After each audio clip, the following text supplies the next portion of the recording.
Long story short, you're back and you're watching Eats, Beats, and Rhymes. I'm your host, Jules DJ. Follow me at Yo Jules DJ below. And you are now watching Who Do You Got? The show that takes two of your favorite hip-hop artists, hip-hop albums, hip-hop crews, etc., etc. You get the gist. And put them in a round-for-round battle to ask a few questions to come up with an answer at the end of the night to see who do you got. Tonight, we're talking about two legendary albums. We usually keep it kind of 90s around here. You know, we do need to stretch out a little bit into the 2000s and the 80s. So we took it upon ourselves to do just that. And we decided to go ahead and do... Huh? Especially for malcontent. Especially for malcontent, some of our viewers out there. Get me some older heads out here. We got the late 80s for you. Hey, listen, man, it ain't no secret. Like I said, we some older heads around here, but that's what just makes our taste in hip hop so much finer. You know what I'm saying? More divine. My palate is refined when it comes to this hip hop shit. You heard me? And so does the rest of my squad. So pay attention real quick as I introduce the rest of the crew. But before I do, we're gonna talk about what we're talking about tonight. Tonight's subject matter consists of two classic 80s albums. That's where I was going with this. I was trying to let y'all know we going into diving into the late 80s. Again, a real special era in hip hop. If you know, you know. And we decided to talk about two special artists, two special albums. I'm not going to hold it back and build it up too much longer. We are talking about Brooklyn's own Big Daddy Kane. Long live the Kane. 1988 up in this bitch. Versus the Bronx's via London, England. If you know, you know. We're talking about none other than Slick Rick the Ruler. The Great Adventures of the Slick Rick man himself. 1988. Man, what a year to be alive. It was probably a beautiful thing. I was there too, but I wasn't paying attention. Let's be clear. Give it up one time. Who do you got? Both albums. Listen up. Let's go ahead and start out to the West Coast side of things. Let's start it over with where it's a little bit early and the sun is still shining. My man, Cool Breeze. What's going on? Chilling. What's going on, guys? What's going on? Breeze, listen, you was around. We know this. You know what I mean? Again, we were both a little younger, but were you in tune to hip-hop in 88? I was kind of, but only via radio singles. I wasn't diving into albums. Were you in tune to both these projects when they were out at the time? Yes, I was very locked in with both of these Nice. albums. Yep. Was it you? Was it an older sibling, cousin, family member, friend, or you? Or I mean, I listened to a lot of the hip-hop growing up. So A lot of the hip hop, the bebop. yeah, a lot of the hip hop. The hip, You know, and or hop. Yes. The hip I listen to a lot of that rap. You know, A lot of that the rap. hip hop thing that you kids do. Yes. I was in tune. I was locked in. I I had both of these albums, even though I know I shouldn't have both of these albums. on cassette. I'm just inquiring on cassette. Cassette. Yeah, that was cassette then. That was cassette. That was the era. Yeah, it was either vinyl or cassette back then. It's true. Yeah. So, but as you can see from my background, I'm going with the one and only Slick. The Ruler. Slick Rick the Ruler. And this was a Nice. tough one. Yeah, Because, every week it's tough. Yeah, we got. yeah. Oh, here we go. No. We know the slogan. We know the slogan. It's a tough one. Pause. You need to be pausing every time you come around here trying to big up every single album we fucking talk about. All right, Mr. Jody Bongwater. All right. Relax. No, I sliding on down to the East Coast side of things, but a little further down than New York. But we gonna talk about my man over in the DMV area, specifically 2 fingers up, 2 fingers down. VA representing DJ Hobo. What's going on? What's popping? All is well Hobo. down here. We all know. Listen, you were full blown. I am. You were probably onto your 3rd car by the time these albums came out. Probably your 2nd mortgage at this point in life. What, if any, was the album that you leased your first car at the humble age of 26 when? Let me stop. I was. Let me stop. DJ Hobo in the building. Shout out to DJ Hobo. I'm just trying. I'm extra. I'm sorry. I'm taking sips of the potion. You know what I'm saying? Freshman in high school, but these both freshman year in college, and so not that old. This is definitely a both of them for me, but I'm going Big Daddy Kane. Long live the Kane. Ooh, snap. Both teams have officially been posted on the board. It's a rare thing around here. If you're watching, then you know what it is. Sometimes we get more of a one-sided affair most of the time. We're officially both teams on the board. DJ Hobo representing Team Big Daddy Kane out of Brooklyn, with my man Cool Breeze on the West Coast representing Team Slick Rick on the board. Both team captains getting ready to lead the squads. Let's move on down to Queens to represent the 2 East Coast side of things over here. My man DJ Scandalous, aka Baba Mitty. What's going on? Yo, what's good, man? Fantastico. Listen, you specifically, we gonna give you a little window right here. Give us your choice and give us a quick little bit of why. Wow, man. Yo, first of all, I'm heavily invested in both albums for different reasons. After listening this weekend, right? After listening this weekend, for the sake of this show, I'm going to vote for Slick Rick the Ruler with this one. Ooh. And that was a hard decision for me.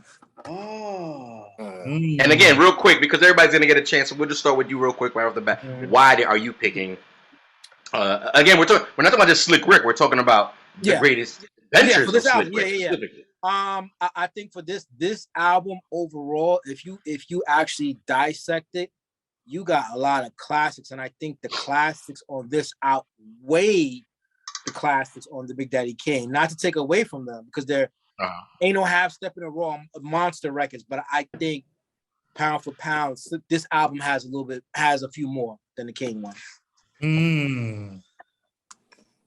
Wrapping things up on the East Coast, my man, when we get 50 grand, my man Triple C in the building. Triple C, I gotta be honest with you, most of the time you got a quick, fast answer, and while I'm ready for it, and so are the fans at home, you're confusing me right now with all these set of eyes looking in all different directions, literally.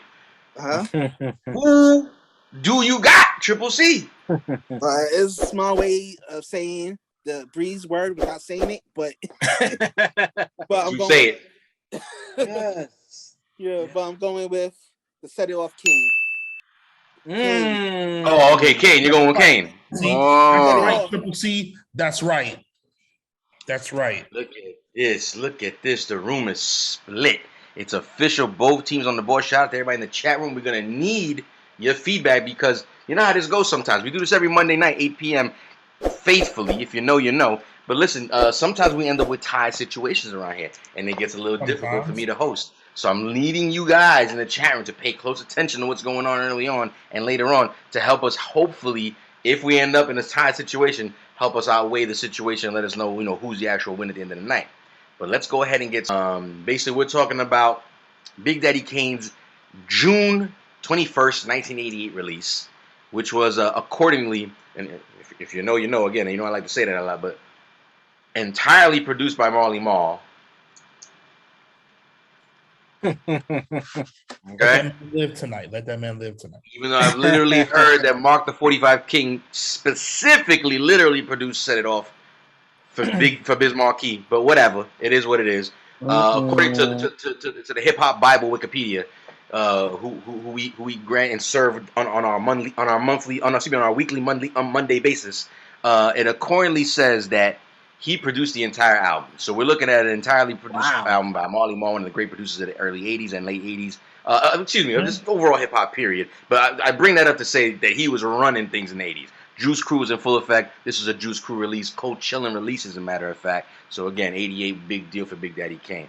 All right, we're talking about 4 lead singles that led up to the actual release of the album. And upon the album coming out as well, we're looking at Raw, with a B-side for Word to the Motherland 1987 release. We're looking at Ain't No Half Steppin' Backward, Get Into It on 1988 release. Set It Off 1988 release, and I'll Take You There back with The Wrath of Kane in 1988. This is a gold certified album, and don't forget, big shouts out to DJ Mr. C, who helped bring that DJ aspect, which he definitely did, to the table back then. Shout out to Mr. C even today. We don't judge around here, Playboy. We all about the hip hop. So listen, that same year, a few months down the line, about 5 months later, as a matter of fact, we got Slick Rick the Ruler, straight out the Bronx, dropping his debut, The Great Adventures of Slick Rick. Again, this is Def Jam Records. He's say again? I said dope album. Yes. Yep. A very, very dope album, very classic album. He is officially for those who don't know, a little trivia if you want to use down the line, he is officially the 3rd artist ever to sign to Def Jam at that point in time in his career.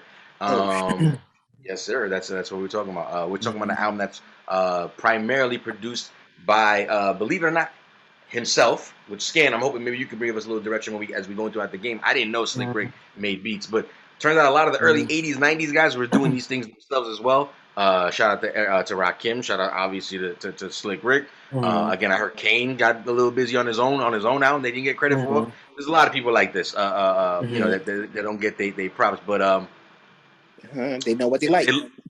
yeah, I mean, you know, it was a different time and different place, and paperwork was a mother. But again, so we're looking at self-production by Slick Rick himself. We're looking at the Bomb Squad. Shout out to Public Enemy. Shout out to Def Jam again. I'm assuming making that marriage happen. A large bunch of the production is Bomb Squad, and shout out to Jam Master Jay for a single bit of production on there as well. We're looking at 3 singles that came off this project again in '88. We're looking at Teenage Love, Children's Story, and Hey Young World. Ironically, all produced by Slick Rick himself. So who would have thought he actually produced the singles? I could be wrong about one of these. I think one of these might not be Slick. Does anybody know which those are off the top of their heads or no? I mean, according to the other credits too, it said Bomb Squad for some of them. Like I think Teenage Love might have been. Yeah, Teenage Love. It says right here is the Bomb Squad. Bomb Squad, and I think the other. I think Children's Story. It says Slick Rick, and Hey Young World Slick Rick as well. So you got the Bomb Squad on one, while Slick Rick on the other 2. Again, very surprising to know that. And we're talking about a 1988 release. Again, what a time to be alive, because '88 dropped a lot of fire. We could have a whole episode on that. But this is a platinum certified album. This album's officially platinum. Shout out to DJ Vance Wright, who we mentioned earlier. I think that was off screen, but I'm mentioning him now because we just mentioned DJ Mr. C. And I just learned today that DJ Vance Wright is actually Slick Rick's official DJ from back then, who helped curate, you know, the album as well. And if you know and you're listening and paying attention, the man is nasty. His cutting is crazy. I had to verify with DJ Scan to make sure that actually was DJ. I was like, is this somebody else doing this? Because how did I never know about Slick Rick's DJ? Because he's official. And we're talking about '88, when mixes weren't what they are today, all right? And neither were the needles and neither were the turntables. Well, actually, the turntables were. But whatever. This is also a 5 mic rated album from The Source. Okay, so it's a very important release if you think about this from a standpoint. Okay, so this is the sort of the stats that we're talking about in terms of projects tonight. Again, Long Live the Kane versus The Great Adventures of Slick Rick. Ironically, they both had their names in their debut projects. Let's go ahead and get into it. Eats, Beats, and Rhymes. Who do you got? Let's go. Round number 1, fellas.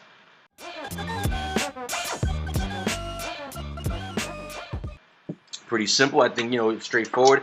I like to do this a lot of times with projects that we're doing here, especially when it comes to albums. When it comes down to both these projects, which album has the better first song? Again, if you know the argument that I love to bring up and you're joining us for the first time, argument is pretty simple. I believe the first song, whether it's an intro or an actual song to your album, your debut album specifically, since we're talking about it, sets off a tone for what the rest of the project is going to be. So we're just going to go ahead and dive right in to Slick Rick's Treat Her Like a Prostitute.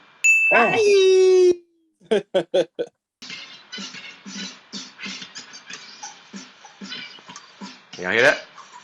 Yeah. Is it good? Yep. Let's see.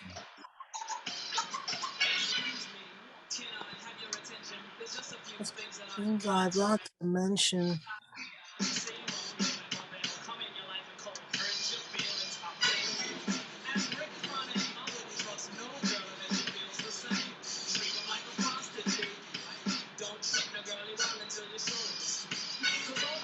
Yo, he said treat her like a prostitute. Prostitute. Versus Long Live the Kane, self-titled song of the album.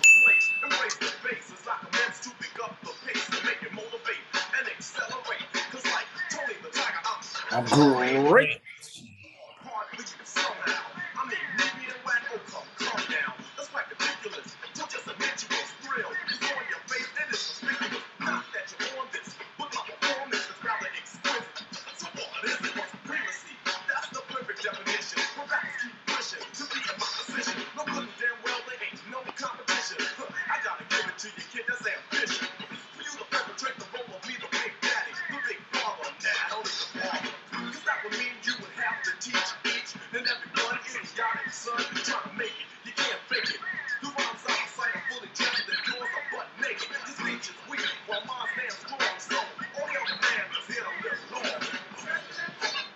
Shout out Mr. C on the cuts. Listen, like I said, the DJs definitely hold their own on these 2 albums, but we're talking about first intro songs for the project. Let me know if you get any echoes from me, by the way, guys, because I had to turn the volume up a little bit for that music. But here we go. Around the room one more again. We're talking about Long Live the Kane versus Treat Her Like a Prostitute. Marley Marl versus Slick Rick on production. Who do you got? So I'll go first. I feel like you, I appreciate what I'm about to say.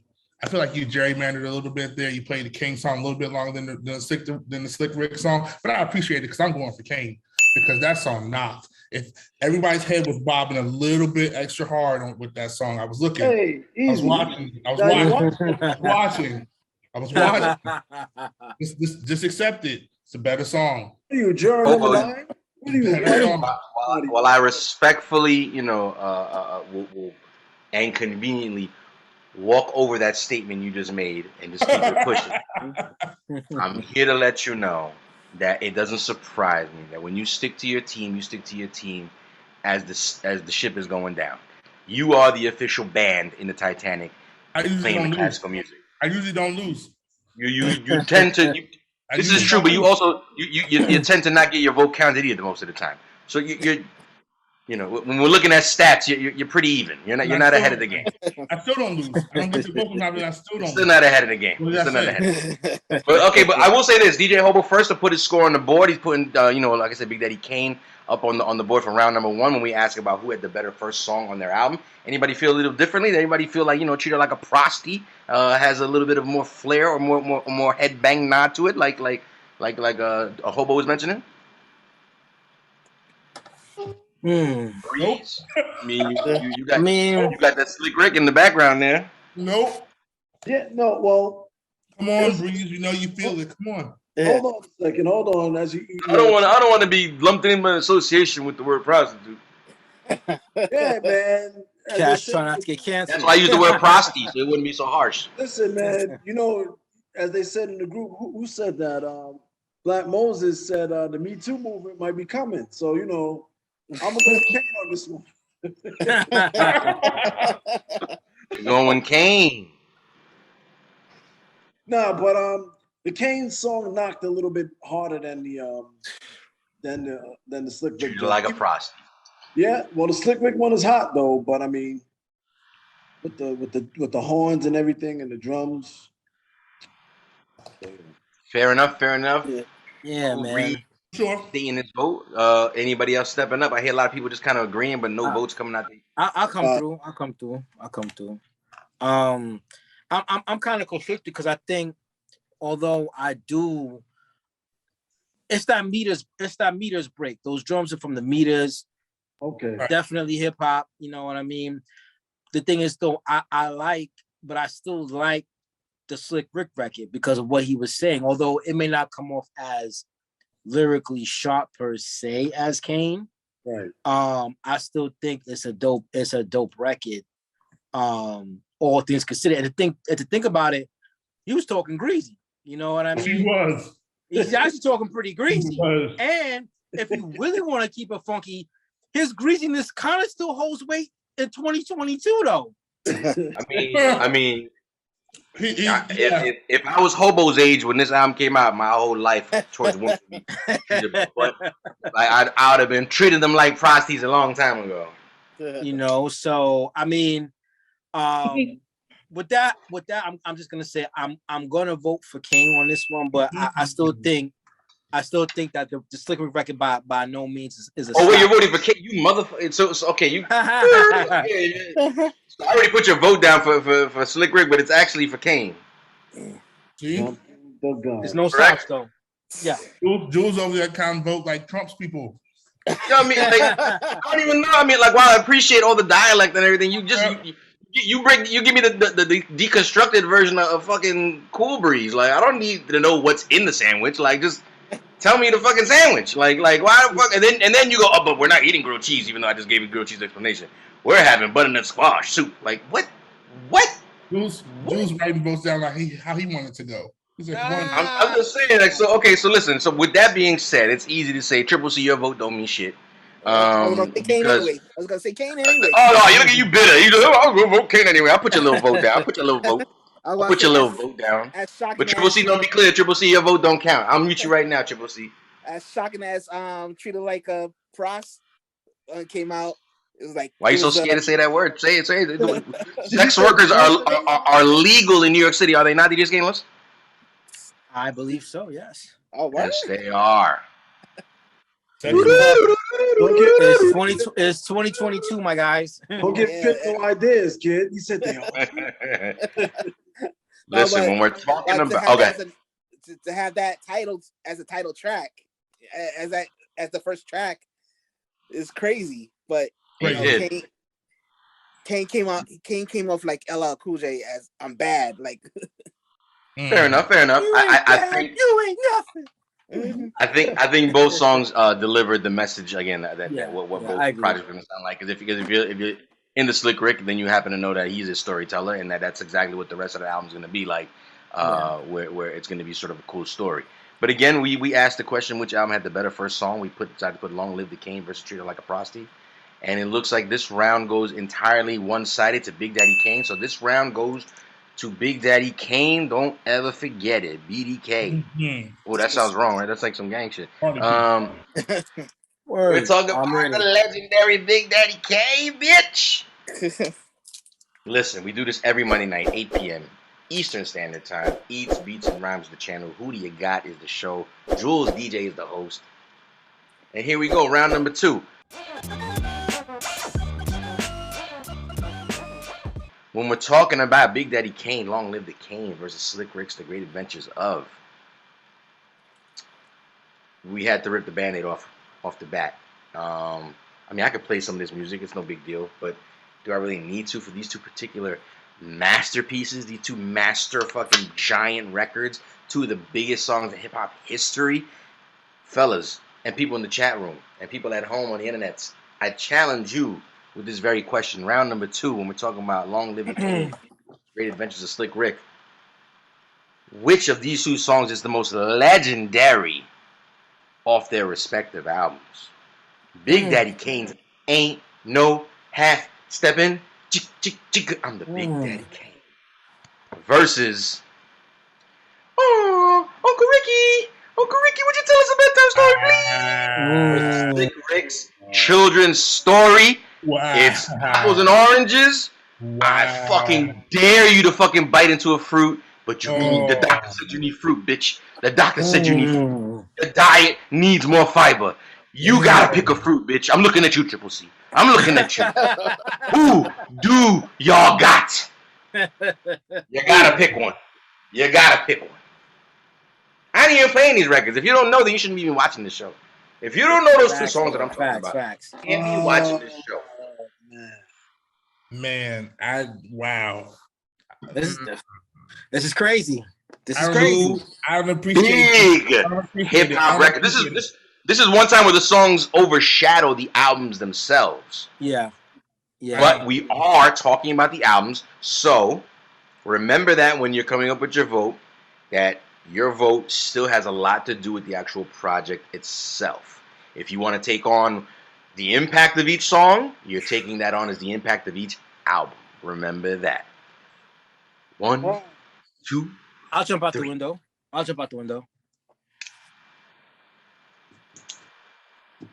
You ain't jumping, motherfucker. Just hurry up. Stop looking and jump. I'm gonna go children's story on this one. Oh, why you feel that way? I would say it's really, really tough, but I think what made me decide is that I went to my DJ bag, and you can still play both records, even your DJ bag. I was gonna say you can play them both, bro. You can still play both, but what's going to determine which gets played when and what time will be the party, the setting of the party. And I think for that purpose, I'm going to give the edge to Slick Rick for this one. And it's an edge. It's not overwhelmingly smashing or anything crazy. You know what I mean? Nothing like that. But I think from in my DJ bag, depending, I know this is going to get the dance floor hype. It's going to get all ages too. The Kane is only going to get a certain age, where I think Children's Story may be able to get a few more ages involved. So that's how I got my answer. Yeah.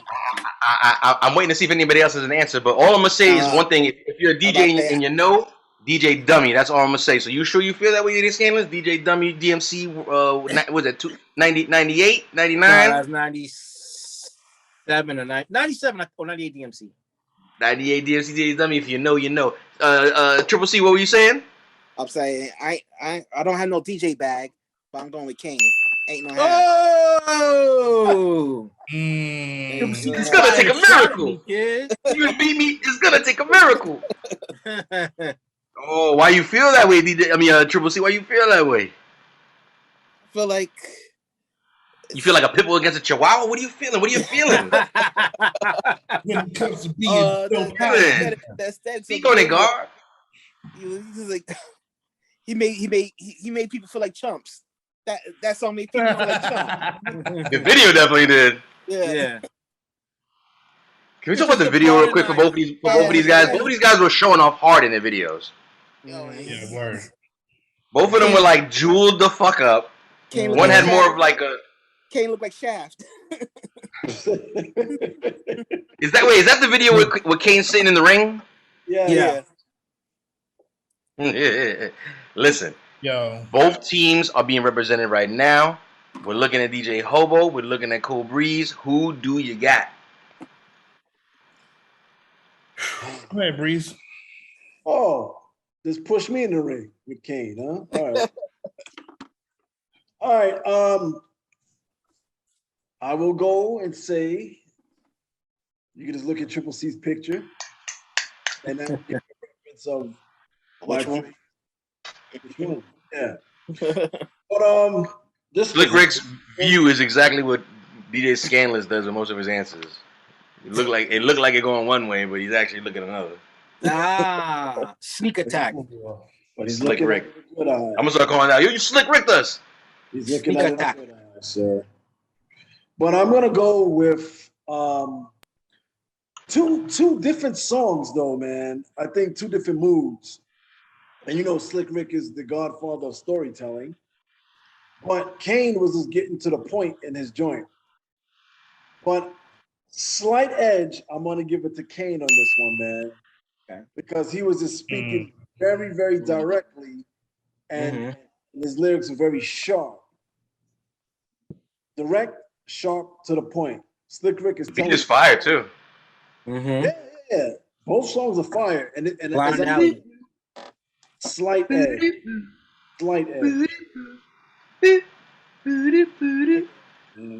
And this is, I don't appreciate it, sir. I don't appreciate your question, but okay. At all. At all. So who do you got? I just told you. You're not listening?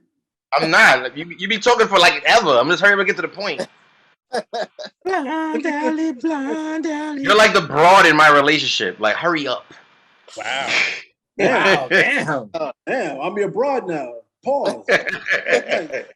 It's just Hurry up and make dinner. But before you make dinner, what are we getting? Who do you got? No wonder why you're by yourself, buddy. What you mean, you and me, baby, against the world? I told you, I got Kane, man. Got Kane. Ain't no hat stepping. I mean, your vote actually matters at this point, but I think I know which way it's gonna go. Don't be cocky. I'll take your vote and we keep it moving. I already know which way you're gonna go. Do you? Know your place. Which way am I going? Please tell me. Listen. The Asiatic, what was it she said? The Asiatic, I can't even remember what he used to say, but you're going Kane. I know you're going Kane. You're wrong. What? You're wrong. You're wrong. You're wrong. You're going Children's Story? I'm going Children's Story. Children's Story is that's my shit, man. I love that song. Knock him out the box, Rick. Knock him out, Rick. Knock him out the box, Rick. And to echo what Scan said, like when you play that song, the party is like here. There's really nobody. I mean, well, I'm not gonna say nobody that doesn't know that song, but that song definitely resonates. Like, oh, like wait, that's my shit. Like, yeah, like that song is forever a hit, and you'll be able to play it forever. Not saying that Kane won't, but that's they play. That song has graduated into like wedding song status at this point. Oh, for sure, Right. for sure. Right. And it's crazy because the song I think was Skin. I think it's Scan who mentioned it. It's funny because it's like, it's almost like, well, he mentioned this with treat him like a prostitute. It's like, the shit he's talking about is fucked up. Like, it's not like, I mean, well, it's foul, but it's not like dirty. It's foul. But it's just It's like, foul. this is a shitty story. It's about a kid who takes a woman hostage, who steals a gun off a crackhead, who shoots at the cops. And the cops tried to shoot him in the head, but they missed. Right. Shot back, but he missed him. But they shot back. They shot back. They didn't shoot first. His twang made it fun. And he pulled the burner on the cop from the start. Yeah, that's correct. From the start. It sound like that story is happening now on my block. I heard Slick Rick borrowed his grandmother's fur coat for that video. For teenage I heard- love. I'm not playing with you. True story. That's Sorry. funny. True story. That's what I'm saying. Like Yeah. it's the part. It's only the part like at the end. I think when he's wrapping things up, like he's got the fur on and she get into the car. Yeah, he had it draped over his shoulders. Yeah, exactly. That's all. He didn't wear it. He just had it draped. Exactly. He just. And I mean, let's be clear, man. Like again, Take it. ain't no half stepping. It is a iconic classic record by itself onto its own. It's not to. I want to make the disclaimer like it's we're picking. I know Hope not picking Slick Rick, and it's like we're picking you for a different reason as the overall hip hop classic record. So, But of course, how it is. Like when we're at home, or we're DJing, guess what we're playing? We're playing Ain't No Half Stepping though. You know what I mean? Right. Listen. So my question to you, Scan, is you're not feeling Jules' question either. I know it's bothering you. I know. Say it again. You're not feeling Jules' question either. I know it's bothering you. but you know what? It like I said, the disrespect that I tolerate. Oh, sorry. You're still there, Jules? My bad.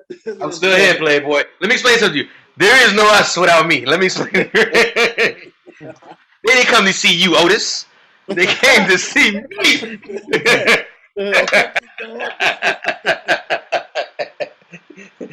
Nights like this. Nights like this. All right? Don't you forget it. I wish raindrops would fall, motherfucker. How does it feel to be me? Ain't nobody come to see That's you, like Otis. yeah. You said that perfectly, Scan. Like that, I mean, Ain't No Half Stepping is a monster record. Monster record. But Children's Story is just that much more. And I'll give one more analogy, and then we can move on. I look at it also too as like, respectively, all of us can cook in here, so we have our ingredients in the kitchen. You know what I mean? And Big Daddy, that record, Ain't No Half Step, it's a different ingredient. It's a different ingredient that you know what I mean? Like the Children's Story is something like that's like the once in a while. It's a good ingredient you can use, but it's once in a while. I could always listen to Ain't No Half Stepping, but Children's Story, it's like, okay, I can listen to it, but I know when to play it now. I know when to use it and when to put it away. So that's the spice that's flown in from Panama. I get it.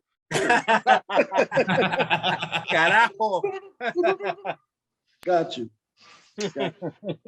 Rounding out round number 2, ladies and gentlemen, we asked the question when it comes down to Long Live the Kane album versus The Great Adventures of Slick Rick album. We asked which was the most legendary song off these albums. We decided to put Ain't No Half Steppin' versus The Children's Story. And as difficult as it is, it's as simple as this. It's a tie. It had to be a tie. There's no way to break it down unless we had more people on the panel, like the people in the chat room, if they ever decided to want to join. But I digress. This round is completely split in half and is going to Big Daddy Kane and the ruler himself, Slick Rick. It is both teams on the board right now, officially. Before we move on real quick, Hobo, if you can give us a quick recap of what the chat room was saying. Is anybody feeling something special? Is anybody feeling a way? Is anybody accusing me of anything? Is anybody, just have anything important they want to add? Because sometimes there's some cool fucking tidbits that everybody adds in. Black Moses says, Ain't No Half Stepping is eternal. Even today, that song knocks, which is very, very true. 100%. Very, very true. It is. It really is. It's a Right. classic. They're both classic. That's why this question was the hardest, and that's why it had to be a split. Malcolm 10 said he's going with children's story. As far as the legendary, though he likes Ain't No Half Stepping more personally. So Right. Okay. That's the general Okay, but which consensus, one would you yeah. stand on? You again? That's very Breeze. He said he's standing with children's story. Don't scan us. And I say that pun intended. Don't scan us by even mentioning the other one. Just give me an answer. I don't need to know what pizza you would have ordered. Let me know the slice you actually got. All right. If you didn't buy Sicilian and you just got regular, then just talk to me about the regular. Hey, Malcolm 10 also said, Respectfully. Long Live the Kane just had the sound and lyrical bars going into the 90s. Great Adventures of Slick Rick was dope mid to late 80s sound and storytelling. So I think he's trying to say that Long Live the Kane was taking us into what we would call the later 90s. appreciate as the golden era, the 90s. I could agree with that. I could agree. I respectfully disagree, to be honest. But again, my vote don't matter. But I just feel like when I listen to both albums, Kane's album to me, I mean, they both albums ring 80s, no doubt about it. But Kane's really rings early 80s to me. Like there's certain songs you could tell were recorded, not like with a Overall, bunch you of could like tell. I feel like you could. It's just like certain songs like the shit with him in Scoob, or is it Scrap? Oh yeah, true. Yeah. It just sounds like really old, and I'm not saying old like as if it's bad. Just saying they sound really older. Again, even their method of rapping, it sounds very like I don't know, because it's old school to begin with. I was gonna say it sounds like old school, but it's old school to begin with. But again, we're digressing. Anything else? Anybody else saying anything special before we move on? Nope, that's all for now. That's all. Keeping it pushing. Shout out to everybody in the chat room for always dropping dope comments. Shout out to everybody in the room. We got Malcolm Tent. We got Black Moses. We got Christina Alexandria. We got what is one I saw? Yeah, we had some dude was trying to sell us some followers earlier. That's cool. Shout out to everybody. Even if you come into the room to try to sell us something. Hey man. You miss every shot. You miss 100% of the shots you don't take. You know what I'm saying? Why don't y'all read Christian Alexander's comment? What did they say? When I was in high school, a friend dedicated Ain't No Half Stepping to a teacher who had a specialized shoe because his one leg was 2 inches shorter. I'm ready. Wow. That's called ain't no 2-inch stepping. That ain't a half. That ain't no 2-inch stepping. Wow. I'm the carpentry teacher. Like moving on to round number 3. Here we go. Again, if you're joining us for the first time or if you're joining us again, we do this every Monday night, 8 p.m. Eastern Standard Time. Eats, Beats, and Rhymes is the network. Who Do You Got is the show. We're talking about 2 classic albums tonight, going round for round to answer the overall question, who do you got? Big Daddy Kane. Long Live the Kane. Snippet. Versus Slick Rick's Children's Story. No, excuse me, versus The Great Adventures of Slick Rick. I'm high. Don't mind me.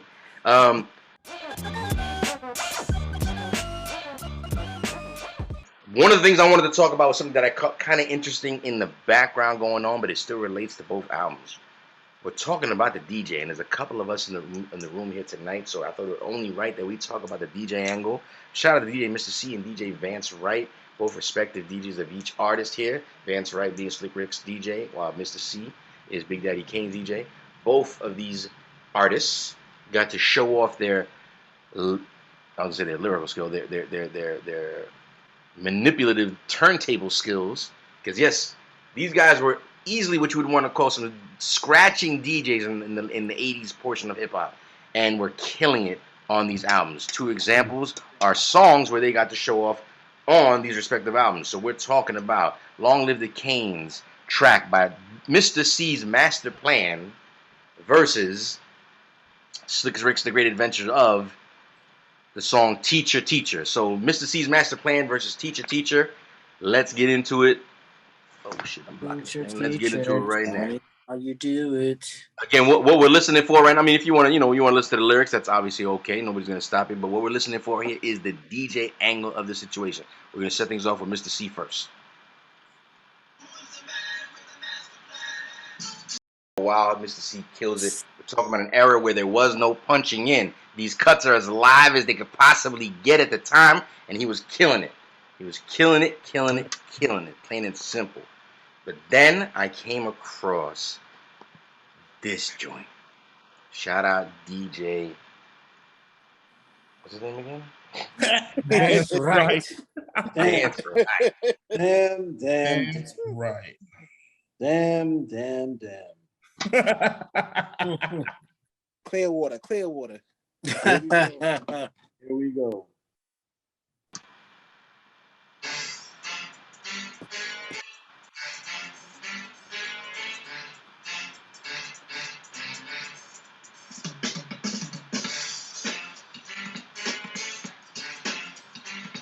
I don't know if he starts cutting in the beginning. I might have to fast forward a little bit. It's like in the middle.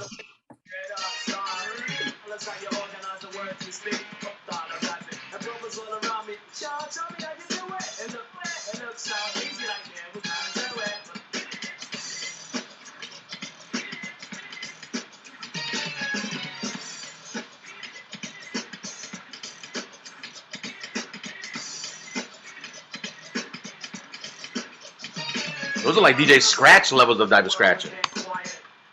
I said it.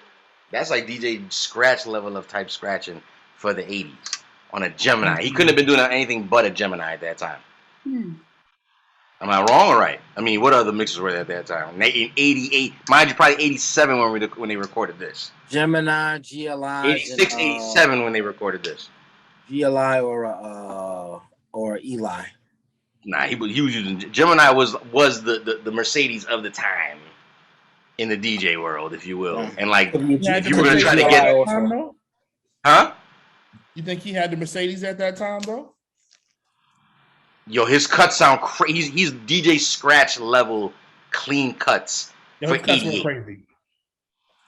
Could be a Like, GLI also. You know what? You know why he don't get? I feel the attention that like a DJ Scratch would have got from like EPM, because EPMD Rampage, for example, was what year? 89, I think, or 90. 89 or 90. No, Rampage 89, I think. Same like bubble, if you will, and it's like, and I remember saying this to myself when I listened to Slick Rick's album specifically. Slick Rick's album, respectfully, I don't mean there's no disrespect, but like the album isn't mixed well.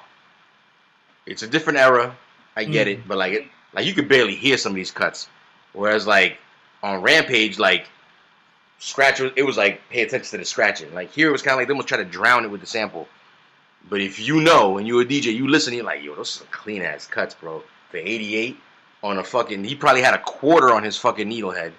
You know what I'm saying? They probably even have Concords back then or Autophones at that point. They probably had just regular. What needle would have been the standard needle at that point? Some Stantons? Stantons or Pickerins, probably. Oof, Pickerins. I remember I had Pickerins. You feel what I'm saying? So like, he was killing, in my opinion. But again, they both were. For this is a time and place where needles would jump like a motherfucker, and both these guys killing it live to tape. And if you know what I'm talking about, you know what I'm talking about. There was no punching in, there was no bringing it back. It was like we gotta do that whole routine over again. 3, 2, 1. And come on. Yeah. With that being said, I felt like Mr. C's joint is basic. I'm not a DJ, but I think it's basic. So I'm going wow. Triple C was eager to shit on Mr. C as quickly. Like, watch out. Yeah. So like I was saying, Mr. C ain't shit. No, I'm like, what his basic, like who? Like basic is a strong word. Are we talking Eric B cuts? Oh, you mean Rakim cuts? You mean Rakim cuts? What kind of basic cuts are you talking about? It's almost like. And watch the thin line. You're threading. Is that? I'm talking about he could have done that on a Fisher Price turntable. Ooh. I think they just added it just to add it. It was a special. Yeah, the man was transforming on command when asked to. That's what it sounded to me. See, do it again. Then he said, "Where you from? LG. Where you from? LG." That's what it sounded to me. So. Oof. Wow. That's I'm sorry, but I had to. So safe to say you're going with teacher, DJ Vance, Yeah. right? Yes. So wow, Triple C had to shit on everybody on his way to get that answer. Gotcha. Because usually you're just an answer kind of guy. You don't usually leave a trail of shit to the answer. Wow. But you decide to. Out of toilet tissue. Out of stock. Out of stock. Aaron Lee, watch out, America. Triple C's on the loose. EBR staff, I ask you guys, who do you got? We're talking about DJ Mr. C's, aka Mr. C's Master Plan track versus DJ Vance Wright's showing off skills on Teacher. Who do you got?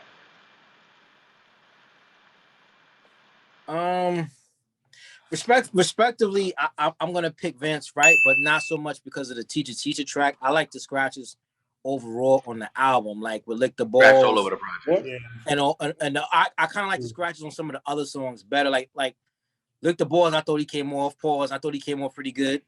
Yo, let me ask you a question. Let me ask the room a question.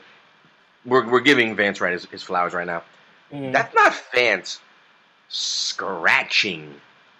Knock him out the box, Rick. Right? I feel like that's a button. No, that sounds like a stutter. Yeah, that sounds like a trigger. Yeah. Like a trigger. Why not let him show off at that point? That's such an easy knock him out the box, Rick. Maybe the tempo was Especially him too being fast. as nice as he was. Right. Like, what's up with that? Why not let him shine? Who knows? Oh no, he wasn't there. We can't go back in and ask. Yeah, I mean, That's who true. knows? No, it might be just that. Like Triple C said, he wasn't literally there that night. That plus two, you never know too. He might have done a take, but the take to make the final cut also. Well, there's no scratching on that particular song, period. So it's like I think it might be like I said at that time. If you were there, you were there. If you weren't there, then you're not on this wrong. You're not on the song, period. Like you weren't there. So it could very well just even be something as simple as that because like the boy is nice. Yeah, overall, I like the scratches. You have to do homework today. The boy is nice. The man, sir. I mean, I don't want to say sir. The sir is nice, but homeboy is nice. Okay. I mean, Jules, like we were saying, like Mal. I think it was a Malcolm who said Jazzy Jeff. You had Jazzy Jeff. You had Cash Money. You had a lot of those early like '87 DJ Cheese, who was from UK. You had a lot of like late '80s DJs going that were nice with the cuts back then, man. I mean, even Malcontent saying right now in the chat room, like, it was nothing basic about Mr. C's cut in Triple C. Ooh. He did. I think you offended Malcontent with your blasphemy. Oh,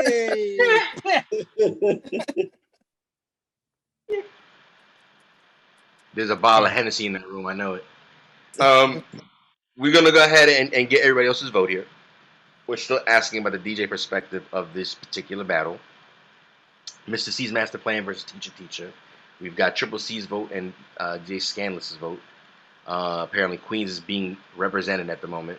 Let's talk about, the other states. The VA, how are you feeling? I don't really know, man. Like I'm very torn. Well, I think it's kind of what Scan said earlier too. We don't have to only look at these two particular songs, but we could talk about just the overall. I would say overall, Vance Wright's scratching was better on the albums, but to keep it in context of this song, let's not forget Ain't No Steppin'. Right. The Big Daddy Kane. I'm gonna go with Mr. C. I'm gonna go with Mr. C. Oh shit! I like the rhythm of his routine. I don't know what to say. I like it better. You said you like this rhythm? Like his rhythm. You heard it. You caught it, right? Okay. The rhythm of the routine is what I said. Homosexual. Oh my god. The rhythm of the routine. And there's nothing wrong with being that. You go ahead and be that. Yeah. Right. We're not judging you for being it. We just caught you being it. That's it. There's a difference. Exactly. So we're not judging you for being that. We just go, you're gay. Well, that's it. You said the word, Jules. You went there. All right. You can be that. Didn't have to say it. He's still a talented DJ, Mr. C. He's still talented. I was talking about homo. I was talking about DJ Mr. C. Oh, Mr. C, I don't know what Mr. C is. It's none of my business, to be honest. Okay. You know what he is? I'll tell you what he is. I know for a fact Mr. C is motherfucking talented. I'll tell you that right now. So with that being said, Cool Breeze, Yes. who do you got? I'm gonna have to go with Mr. Vance on this one, man. Yep. Who y'all didn't hear you? Was that? Vance. You Fans going? right. I see what it is. Yes, That yes. dude- No, Vance Wright. Thing is You ever that heard Vance Wright rhyme? did I hear He, rhyme? he rhymes. Yeah, They he know has who this song where he person I rhymes. not know anything about this guy. What's going on? No, but the thing is, from if he did all of the scratching on Slick Rick, DJ Love in the building. Shout out DJ Love. Go ahead. that dude, he's good, man. He's good. There he is. We're talking about Vance again. Vance, right? Yeah. If he did. Oh man, if anybody has a link, please send it my way. I'm mad. Again, I'm also happy these are moments for the show that educate me like this. I didn't know anything about that dude. Nothing. Yeah. So that'd be kind of cool to learn a little bit more about him because I definitely tried to look up more information about him today, and there's not a lot out there. I learned that he might have actually kind of adding onto what Scan said. He might have got some writing credit on the album. I thought it was maybe just because of DJing, but now that you're mentioning the fact that he raps, means he might have actually helped write something because they specifically mentioned him again in Wikipedia world that he helped curate the album and helped Slick Rick make the album. And I just looked at it like a DJ. He found a group called Grayson and Jason, and they released 2 singles. And I believe he's Slick Rick in that group too. Say it again. Slick Rick in that group too. No, it's Grayson and Jason. I think Vance Wright discovered them, and he rhymes on the second single, I believe, with them. That's hip hop nerd shit, ladies and gentlemen. That's you just witnessed. Scan with the knowledge. Nerd shit. Scan with the knowledge. Damn, Scan. That was some fucking Yoda. Grayson and Jason, baby. Atlantic Records. Grayson and Jason. Still showing off. Still what year, bitch? 91, I believe. Watch. What color was the label on the fucking record? Red and green. Red and green? You said red and green? Yeah, I have it. I have the single in the crib. No, I believe you got it. I'm just trying to show off. Just trying to show my son off, right? It's my son. That's my son, motherfuckers. Y'all paying attention? Challenge anybody to a game of quick fast, right? Sample. Guess that sample quick fast. I challenge any. I put 500 on my man right now. Step up, internets. That might be an interesting game right there. Malcolm 10 brought up a good point, saying that I miss DJ cuts and remixes on albums. I do too. Yeah, man, of course. Depends though, because sometimes they stick a remix in there for no good reason. Yeah, but just like I think he's talking about just more like DJ cuts on songs. Like you don't hear that much anymore. Oh, got you. Okay, you meant like actual on the record. Got you. Yeah. Yo, you know what was a dope song, and not to digress, but just to kind of give props in this segment is Sugar Shaft from X-Clan on that song where he was cutting up, bro. That shit was nasty. Oh, I need some education on that. I'm not gonna lie. That shit was nasty. I need some education on that. Okay. You talk about Willis. Listen, rounding out round number 3. Again, we asked the question about Long Live Kane versus The Great Adventures of Slick Rick, and we decided to talk about the DJ perspective of these albums. Mr. C versus DJ Vance Wright. We decided to put C's Master Plan versus Teacher, just as an example of some DJ skills being shown off. And looks like this round went to DJ Vance Wright. Shout out Vance Wright again. I'm just learning about you, brother. I wish there's more information about you out there on Wikipedia. There isn't too much, but if you're ever watching, and you never know, I'm taking a shot in the dark here. If you're ever watching, reach out to us because you fire, Playboy. I respect your craft, and I'm mad that it took me all these years later to acknowledge that. Let's find him on IG, kid. I know he's probably on IG. Let's find him. That's what I didn't. I looked Google and everything, but the one thing I didn't do was I was looking. I couldn't find him. I was. Looking. There's not even much information about him, even like I said on Google, let alone Wikipedia. Wikipedia had nothing, but Google was even hard to find stuff. But again, if anybody wants to pass this video along or a snippet about DJ Vance Wright coming straight from the EBR team, Eats Beats and Rhymes, we would love to talk to you. DJ Vance Wright. You seem like you got a lot of DJ conversation we want to talk about. Hobo snippet, by the way. Ladies and gentlemen, if you're joining us for the first time, we're doing this again every 8 p.m. every Monday night, Eastern Standard Time. Eats, Beats, and Rhymes. You're watching Who Do You Got? I'm your host, Jules DJ. We are moving on to round number 4 of this battle containing Big Daddy Kane's Long Live the Kane album versus Slick Rick's The Great Adventures of. And round number 4 is consisting of, again, just music from the album. I thought it only makes sense for us to get right down to some of the hottest songs, the hardest songs, the classic, most classic of songs that made these albums classics. I'm being repetitive because I'm high. We're talking about Set It Off by Big Daddy Kane versus Slick Rick's Mona Lisa.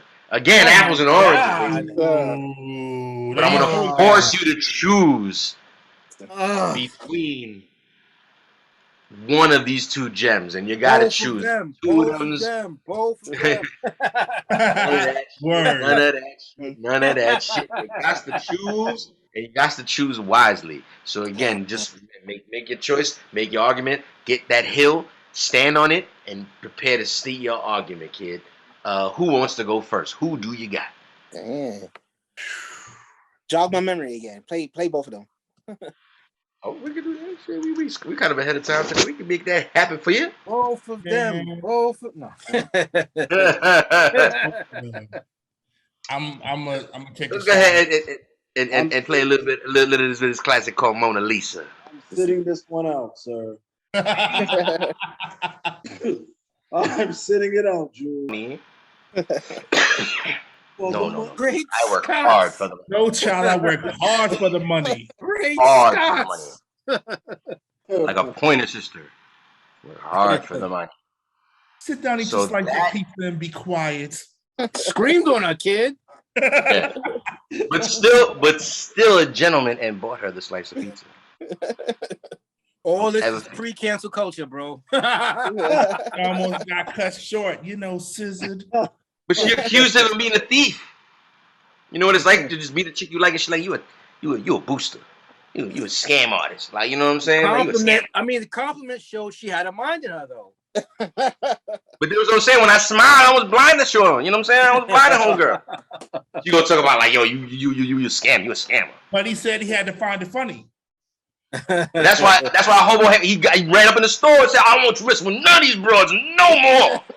Now come along. Have a party to attend. With some real mature women and some more of our friends. And at this stage in life, more mature is just too old. I'm gonna stick to the pizzeria chick. You can leave me at the pizzeria. I'm good at the pizzeria. Any more older means they taking all kind of senior passes on public transportation and shit. Listen, man.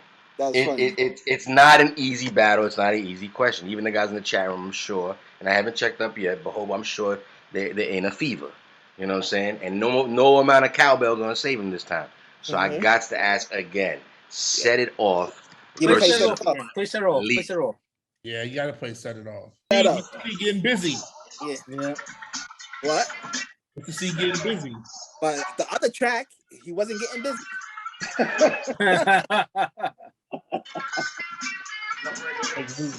Yo. Even if I stutter, I'm still come off. So now you've gotten a sprinkle of both. Shout out to Black Moses pointing out that if you were a dancer back then, apparently Set It Off was the song that got the party started. Sure. You could dance with Mona Lisa too. You could. But apparently, his version is that this would set it off, just like the song. So Black Moses, was it Oreo Dance? Was it Oreo Dances from Hollis, right? Audio. Oh, look at you with the throwback. I even wrote a little note to myself under this question. First of all, I didn't even pose a question. I just wrote "Set It Off" versus Mona Lisa, and then I remembered that I couldn't write a question because it literally says underneath it, I don't even know how to even ask this particular question. So you see that it was even difficult for me. So luckily, I don't have to vote. That's where I get away with. That's my pleasure. That's you guys. That's my pleasure. That's my pleasure. I get to watch you guys sweat. I don't know the criteria on this one. I don't know. I grab a triple C and I mute him. And I hit him.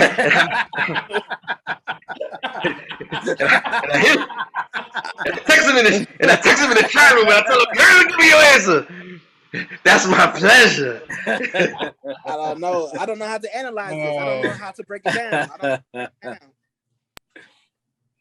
Like rhyme wise. You gotta do the dance, baby. You gotta do the dance. Whatever makes you choose it. Well, the rhyming wise is the breath control of Kane is incredible. Yeah, agreed. But is it better than you know the chick singing? I mean, that shit throws me the fuck in a good way. Threw me off when I remember hearing Mona Lisa the first time. Like, oh shit, they got a like she has like her own rhyme. You know what I'm saying? And it's just like this shit's fly. Like, hold up, like she's singing, and then it's got this whole ending like this, and it's very repetitive for consider it today. But back then it was like this imaginary like, what's going on with this long ass outro of like just he's playing because it didn't round it off like before it got there was a drowning of just like these keys playing.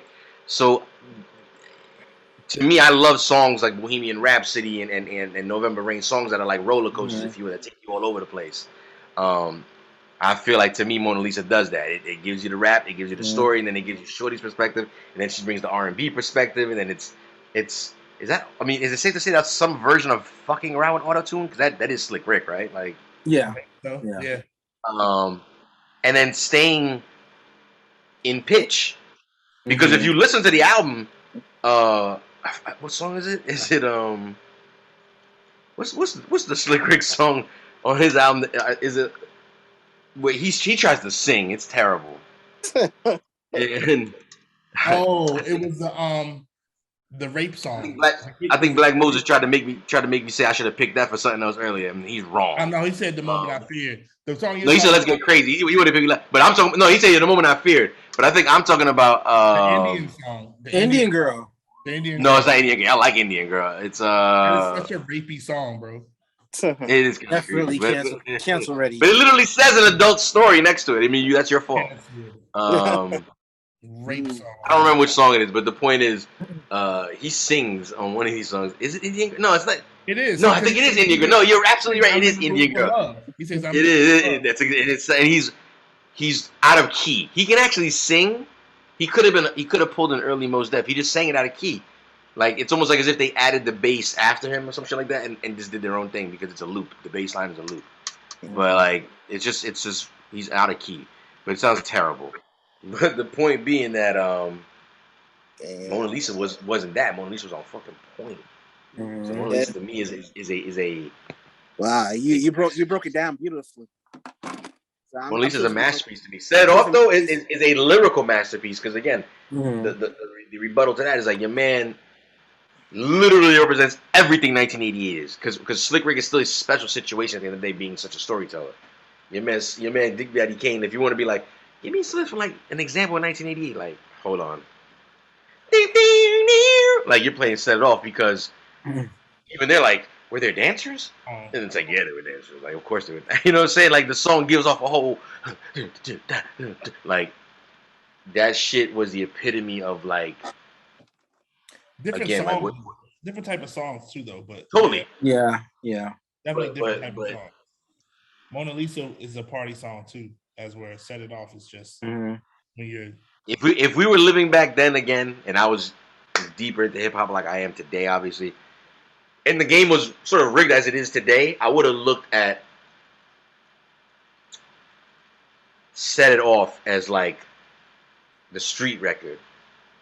Oh yeah, for sure. Yeah. I'm like, this for the streets. Set It Off for the streets.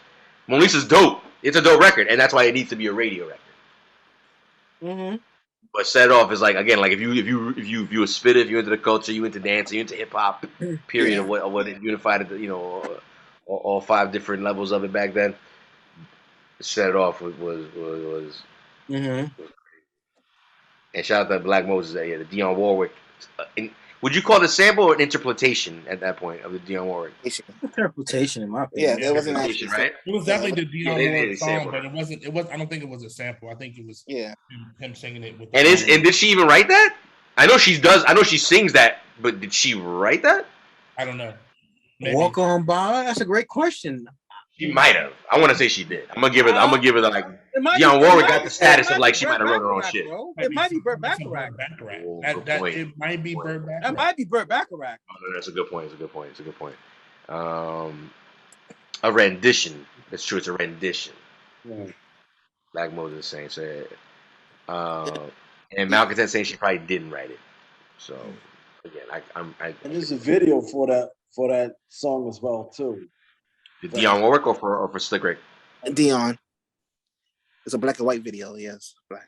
Oh, No, it's one. I think she did a live performance or studio performance, and she had on Put a black and white on Video Music Box.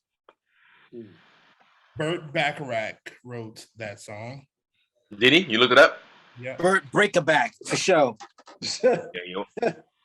That white boy was ill. He was ill. That's all I can say. So again, we still haven't got a single vote out yet. We've been talking for a minute here. Set it off. All right. Versus Mona Lisa. I'll Who go. do you got?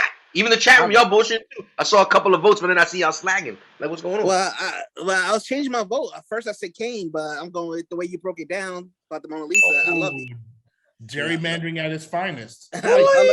Don't.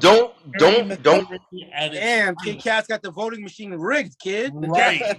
First he was writing down votes early. Now he's weighing the Cat's votes. rigged the voting machine, kid.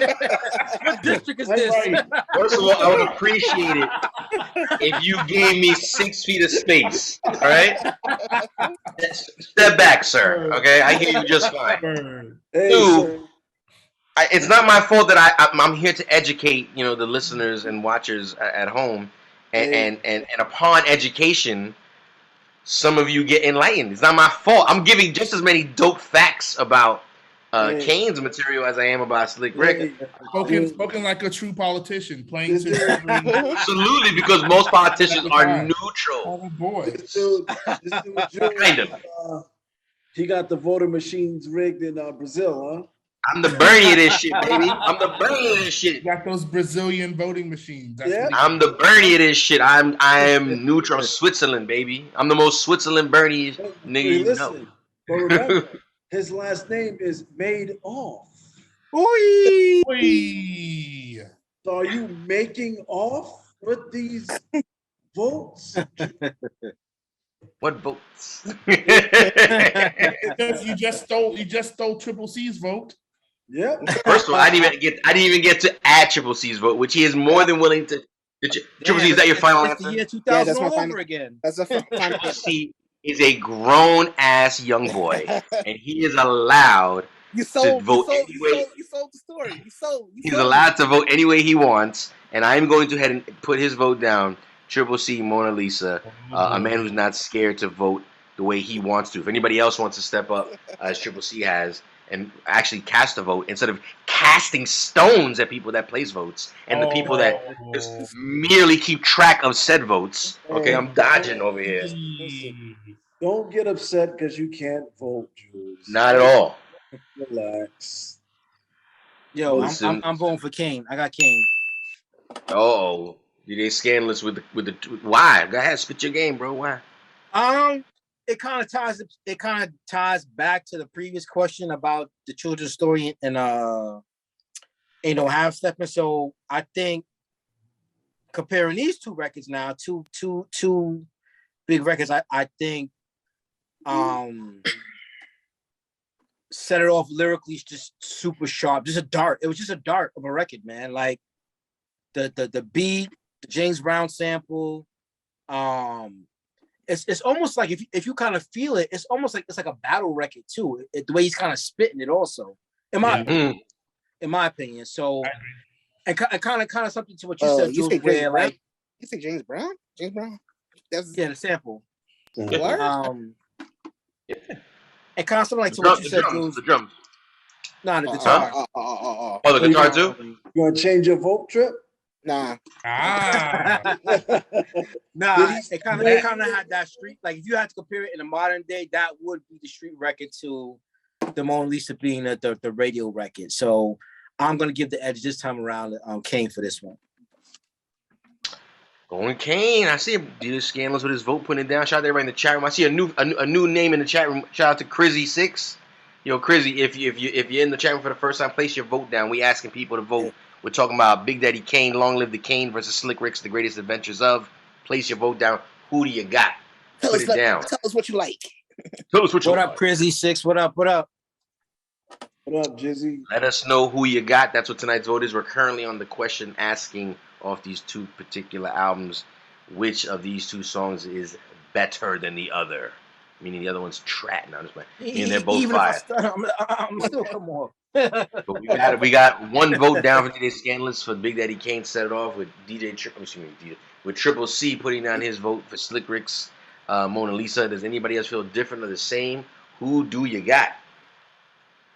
I'm about to light up. I'm going with Set It Off. Oh shit, DJ Hobo with it. So go ahead, speak your mind, God. That song just hits so, like, it's intense. Yeah. And it's just Yeah. like, it's driving. And I love Mona Lisa. Love it. But like I'm saying, it's a different type of vibe. You don't love her enough. If you see me, Treat her like a prostitute. You're a prostitute. and I start to cry. He walked on by. Walk Yeah, on I love Mona Lisa, but That's Isaac Hayes too, though, isn't it? yes. Mm-hmm. Making sure. Okay, so go ahead. Set It Off. Set It Off is just a like That's just before with Children's Story and Ain't No Half Steppin'. Set It Off is just that little bit more oomph to it. Yeah, I agree. Fair enough. This leaves Cool Motherfucking Breeze. With his vote actually mattering, as you know. Oh, yes, I do know. Yeah. Well, then you know the question. We need the answer. Who do you got, sir? Are you rocking with? What happened? Who Who are you rocking with? You know what? I would have said Kane. But, you know, I'm going to go with the Slick Rick on this one, man, because I really like both joints, obviously. But I like the breakdown of the Slick Rick song. And I like songs and beats that kind of change up. So if you're listening to the song in the beginning, it's something totally different at the end. So I like the way it started. The middle of the joint was tight, and then it ended off in the melody. So I like the Mona Lisa joint. Even though I like the Kane joint is tough, man, but Mona Lisa gets the slight edge, sir. All right. By the tiniest, but just the smidge, just a smidge. Just a smidgen. Just a pluck. The movie is just a smidge of hope. Just a pluck. Just a taste, baby. Just a taste.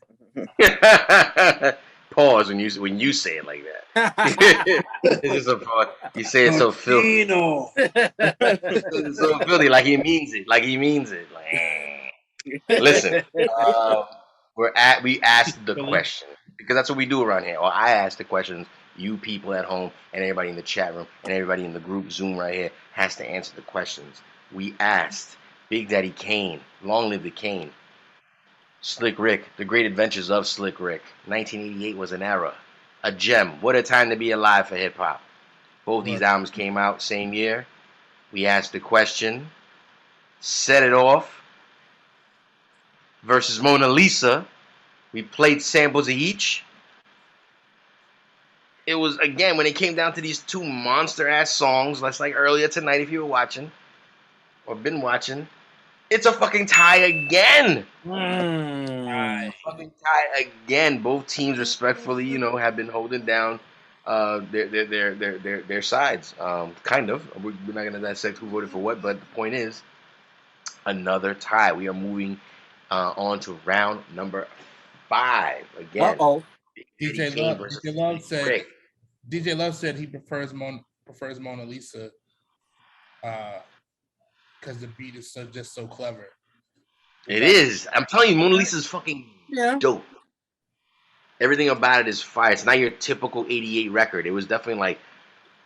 Is that the one you picked? It was Kanye-ish at the time. It was like, yo, this motherfucker's on some other shit. He's rapping with a British accent. I don't even say it's a British accent. What kind of accent is he rhyming with? Because it's not even British. It's just very like gentlemanly. I don't know. It's like, and then he's dressing like nobody else. He's dressing in suits and furs. No, I mean, people would wear the furs. I mean, some people might say that he's and then he's imitating a girl, and he's got the story, and then he's singing the song. Some people might say he bit Dana Dane.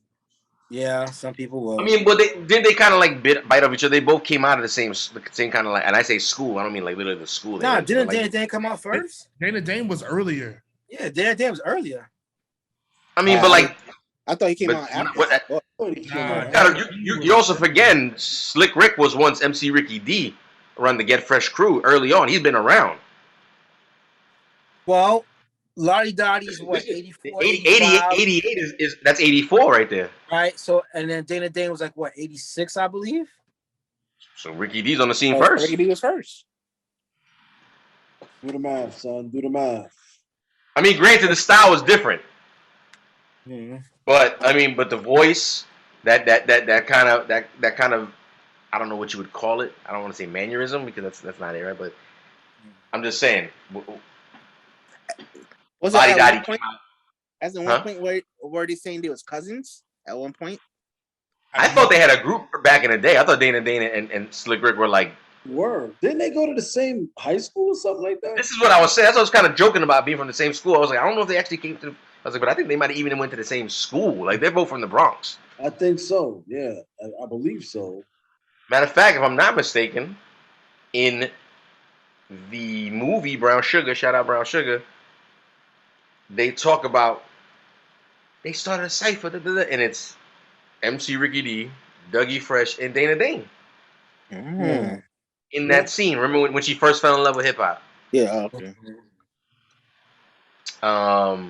So yeah, anyway, that's nerdy shit that we do around here. So that's the kind of nerdy hip hop shit that we do around here. But long story short, you know, these two albums are classics. So rounding up round number 5, we've got to come to a conclusion. So keep that in mind when you're placing your votes. We've been tying up a few times tonight. So chat room, stay on your feet because we might need your vote to sway the way that this works tonight. Okay? Rare in occasion because most of the time I'm shitting on niggas on this whole screen right here and let them know their vote don't count. But I could let you place your vote, if you will, if it's needed tonight because I'm desperate. But we'll see what happens. But I'm not that desperate. I'm not cheap. I'm not a cheap whore. So, round number 5 when we're talking about these two classic albums.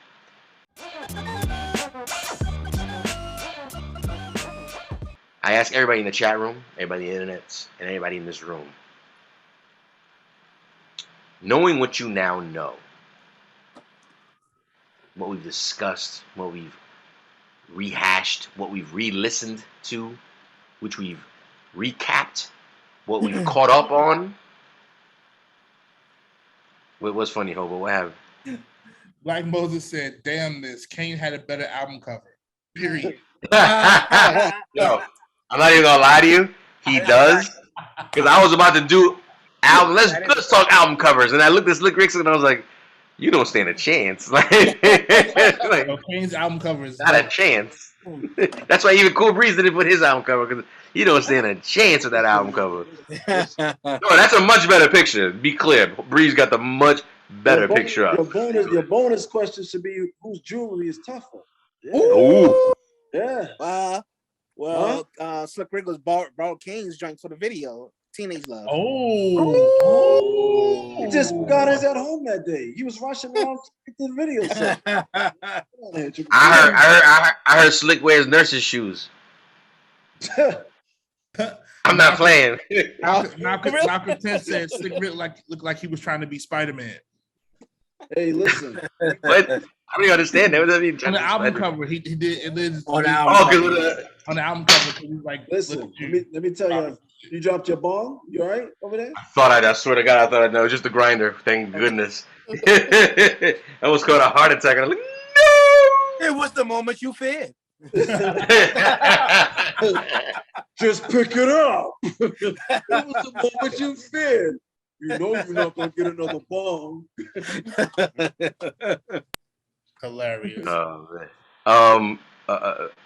Like I said, with that being said, knowing what you guys know, what we've recapped, what we've listened to tonight, what we've gone over, what we rehashed, what we've re-listened to, what we've caught up on, which of these two albums, and you have to ask yourself realistically and honestly, which of these two albums would you submit for the hip hop time capsule if you had a chance? Mm. You know what?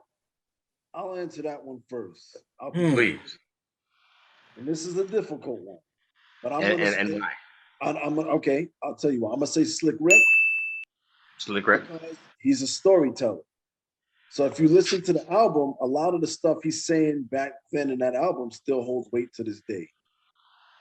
Okay, fair enough. That's the story. the story. The moment Treat her like a prosty. the moment he fed. Man, I'm playing. Come on, prosties. You know I love it. All right. I would say Kane. Kane. Oh, Triple C said Kane. Hold on, Triple C. I would say Kane, why you said that? I mean, Triple C, why you said that? Because Kane is more iconic now to me. We're not talking about. Okay, no, that's your reason. Well, that's a legit point, but that's a legit It's a very legit point. That's why I stopped myself. Okay, so why do you feel he's more iconic than the Slick Rick? But we're talking about albums. Remember that. Like, people still want to see Kane doing those 90s, like those concerts, those late 80s, 90s concerts. Yeah, the concerts. Yeah, but you're saying nobody wants to do that for Slick Rick? Well, Slick Rick doesn't make that much appearance. Slick Rick is like Rakim. That's not true. I've seen Slick Rick. Slick Rick is out all the time, but I was gonna say I've seen him perform a few times. His performances have gone downhill. Like he's not. This is why I'm telling you, he wears nurse shoes. He's doing the nine. Hey, those are custom wallabies, sir. custom wallaby nurse shoes. Yeah, those are thick soles. He wears nurse shoes. Those shit is like. Those are custom European wallabies, sir. Please stop talking about the god like that, sir. I'm just saying, like. I mean, when the bottom of your foot is as thick as this iPhone, it's like I'm just saying, like the jewelry weighs him down. He's got to have cushioning. He's got to have. He has to have balance. He's a victim of his own success. Yeah. But it's terrible. I'm not hearing nobody talking about a Slick Rick versus. Slick Rick what? Slick Rick versus. They always want Kane. They want Kane in there. I think sometimes Slick Rick gets a little overlooked, sure, but so do the Coogee Raps of the world. You know, there's a whole list of people like that. That's why I think this one was so interesting for us tonight when we came up with it, because it was like, hold on, this is actually a project that could fuck with Kane, because Kane does deserve his, you know, like I'm here, don't fuck with me kind of stance. But so does this particular album when we're talking about particular bodies of work. And shout out to Slick Rick too, as far as being an overall artist too, because he's proven his weight in the game by going to jail and coming back and still being mad relevant, and still today can walk in the room just like Kane, and people be like, oh, I'm not talking about true hip hop lovers, whether they're musicians or just fans. Either these guys walk in the room, it's like, oh, shit. He got. Doesn't he have songs out with the Griselda cats too? Don't he? I think he does. Yeah, he does. Who? Slick Rick. Slick Rick. See what I'm saying? Slick Rick always been like still in touch to a certain degree. He got records with Outkast. You know what I'm saying? He got records with Griselda. That just goes to show how respected he is. Yeah. I mean, this is again one of the forefathers of hip hop. Time capsule respect. No? Hobo? What say you? The question. Good point. What say you? I'm gonna. You know what? I see what you did there, and I'm gonna say normally under other circumstances, I would say yes. But after listening to the Slick Rick album again. Hold up. DJ Love says Hush Puppies. Does that change your feeling about anything at all? No, Hush Puppies were the shit back then. Yeah. Does it sway your vote? Is the question. That's where I was going with it. Oh, of course not. Of course not. Because we know who's wearing the Hush Puppies out of it too. You're talking about time capsule, you know. When you open that joint, I'm gonna say Kane because Kane is a better representation of the sound, and like I said earlier from Malcontent, I agree with what he said. That was ushering in that new 90s sound and how people were rhyming and how they were rhyming over beats. And not for nothing, if you put the Slick Rick album in the time capsule, they would take it out because of the Indian Girl song. So cancel culture strikes cancel culture would come from Slick Rick on the Indian Girl song. So I'm going Big Daddy Kane. Damn, don't give them any ideas. Listen, let me tell you something. They're doing the hip hop museum. Don't do that. Let me tell you something, Hobo. First of all, can I, as the host of the show, I just want to address something real quick. I'm sorry, Breeze. I don't mean to cut you, but I have to put my executive producer foot down right now and let it be known that the views of DJ Hobo do not reflect the rest of the staff and business workings inside the EBR LLC that happens to be going on around here. Secondly, what he doesn't know is that we are fully enveloped with a full HR staff. DJ Scanless, do you want to take this one away? Listen here, Hobo. I hope you sleep good at night, sir. I sleep very well, brother. Very well. DJ Scanless, I expected more from you with the amount of salary we've been paying you. Black Moses agrees with me. Black Moses agrees with me. I thought. Listen, you can't get mad at me for putting up a Foxy Brown poster and say it's sex. It's too much when it's part of a marketing tool. Okay, I agree. So Black Moses agrees with me. 100%. Yeah, but that he's been agreeing with you all night. So like that's just like. So I'll put it like this, and we'll put it like this. We'll clean it up, and we'll put it in HR perspective, and we'll take it, and make it. We'll take it to HR and make it good. So Indian Girl was a time and place. Yeah, my vote is for Kane with this one, and here's my reason. I think, although all the points are very valid for Slick Rick, and again, one of my favorite artists. Well respected, but my 2 cents is the fact that I think if you time capsule it, I think Kane is the overall better pick because why? The goons respected him, the streets respected him, and the ladies loved him as well. And he made Madonna got in the mix, bro. So overall, he had all facets of everything. So didn't he do Playgirl? Yeah, whatever that was, yeah. He did Playgirl. Like you're right. Like he was like even the ladies wanted him.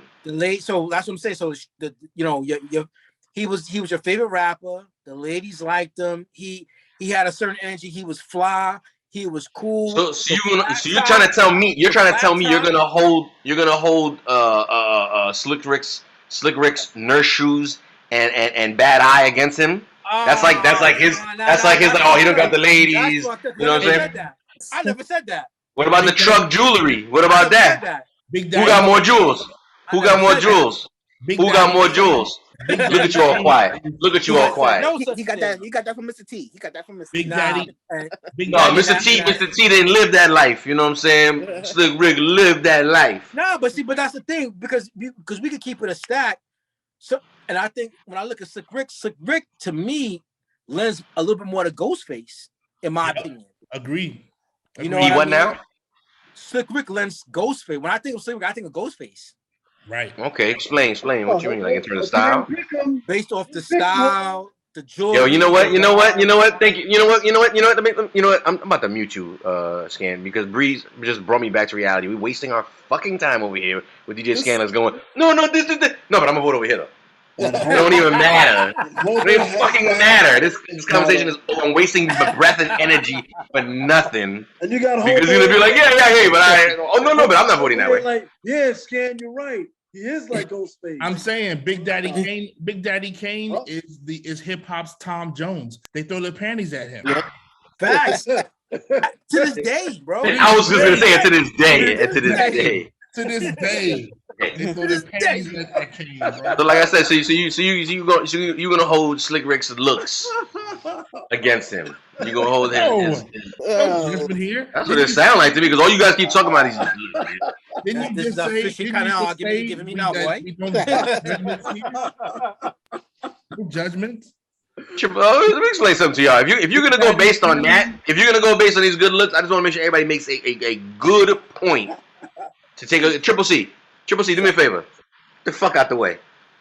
That's what the fuck's going on right now. Y'all make sure that don't let this picture sway you. We're talking hip hop, ladies and gentlemen. Okay? Now people forgot to wear their patch. All encompassing. All encompassing. All encompassing, bro. Because real talk. Like, in all honesty, if you were a young kid, bro, and you see Kane, you gonna want aspire to be like Kane, bro. That's what you want to be, bro. Listen, the Kanes inspired the Jay-Z's of the world, That right? too. And 100%. But the Slick Ricks inspired the Ghost Faces of the world as well, like you just said. Also. So now, look at Cool Breeze. Even he brought it up. You know what I'm saying? So, what does that say? Who? I mean, let's just make sure because it's a little late. It was 9:36. We can wrap it up, but I want to make sure that we on the same page here. That everybody seems to agree when we talk about round number 5. When we're talking about which of these albums would you submit in the Hip Hop Time Capsule, this round went not a complete one-sided vote, but went pretty heavily weighed towards Big Daddy Kane's Long Live the Kane. So this round goes to Big Daddy Kane. With that being said, I just want to finish off this conversation of what we're having here about being 100% sure, because the vote can't change at this point. The vote's in, but there is a certain type of artistry in terms of, like I said, like this encompassing sort of package that came when I listened to Slick Rick, and I respectfully feel that Kane's album sounds like a bunch of demos put together, and I feel like there was a concept like Slick Rick got the deal. Let's make this album, and while there might have been songs in the stash, but I feel like it's like here we go making this album. Because the Bomb Squad, for example, I feel like that happens when Def Jam gets involved. Yeah, but so you got saw at least 4. Talking about different labels. Yeah, but that wasn't a coherent you talking about album. Coachella against Def Jam. Say again? Triple C first. Go ahead, Trip. What? I think you talking about Coachella against Def Jam. Def Jam was more. This is early Def Jam though. This is again. It's not too late either. But again, he's only the 3rd artist ever signed at this point. So we're looking at LL Cool J. Who would be second? Does anybody know? No, Run DMC never signed a Def Jam. Beastie Boys. Might be Beastie Boys. Was it Beastie Boys? So it's Yeah, because LL, Run DMC never signed. They were always Profile. LL, It might be Beasties and then LL. LL. LL was first. LL, Beasties, and then you got Slick Rick. And Slick Rick's the next. What about that first album was Def Jam? So it's LL. Cold Chillin' is everybody. That's the whole Juice Crew. That's everybody. So you're looking at MC Shan stuff. I was saying, like you said what you call it. Oh. You said that the album was like kind of like you said Kane's album was like more like a demo to you. No. I felt like not like a demo. No. It felt like I made all these records. Let's put them on my album.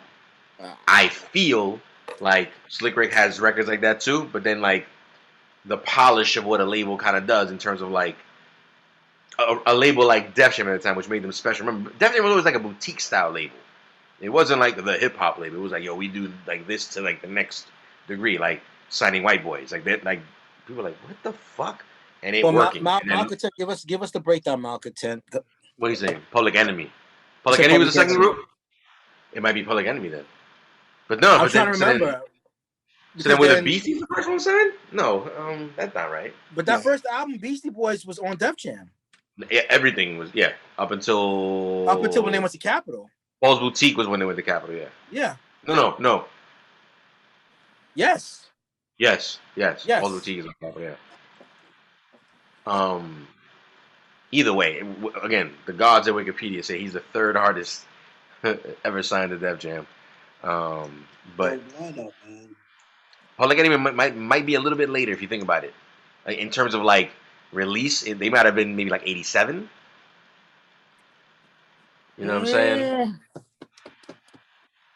Or like I kind of I mean I don't know. Let somebody confirm it because I got LL, I got Beasties, and then I do have Public Enemy, but I got them for some reason, for some weird reason after. They were never Boys, like sleeping bag or anything like that, were but they? I could be wrong, though. Were they sleeping bag at one point, or were they like anybody else? Malcolm Or 10 they always said, Def Jam? Malcolm 10 said PE's first album came out in 87. 87. And what year was Beastie Boys then? Because I could have sworn that was 80. That was the same time. Or was that It was 89? like 86. They remember like 86 because you got the early stuff. The License to Ill shit is the second one. The first one is License to Ill was the first album. That's 86. Is it the first one? Yeah. So it's like 86. Yeah, that's why I said Beastie Boys. 86. So there's definitely some discrepancies in either way, it's all hip hop. It's all hip hop. No, Triple C, we're talking hip hop. We're not wrapping things up so you can go fucking get to the front door to pick up your DoorDash order. We're here talking fucking hip hop, motherfucker. But I am gonna add up these scores right now, and it looks like, according to my math, my side-eye math, we have come to a conclusion. And it looks like when we're talking, join us every Monday night if you're joining us, you're just tuning in right now, you don't know what the fuck's going on. We are the Eats, Beats, and Rhymes Network. Every Monday night we get together and host a show called Who Do You Got? We take two of your favorite hip-hop greats, whether it's artists, albums, crews, etc., put them in a round-for-round battle to ask the overall question, who do you got? Tonight, we dissected Big Daddy Kane's Long Live the Kane and Slick Rick's The Great Adventures of Slick Rick, two 1988 gems, and put them in a round-for-round battle. And it looks like at the end of said battle, the room, and I'm curious to see what the chat room says, so we'll get ready.